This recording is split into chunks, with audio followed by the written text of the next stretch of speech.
ভিক্ষুক রাস্তা দিয়া যায় আর জমিদারের পুত্রবধূও যায়। একজন সামনের দিকে আসতেছে, একজন সামনের দিকে যাইতেছে।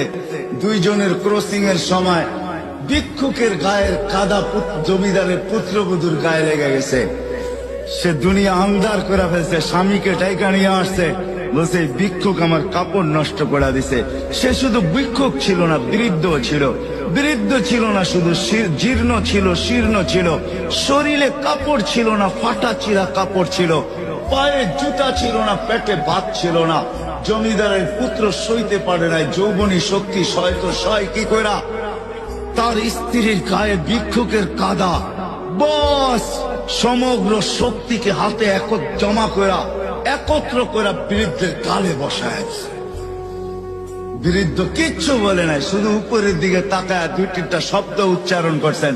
শব্দগুলা হলো ইয়া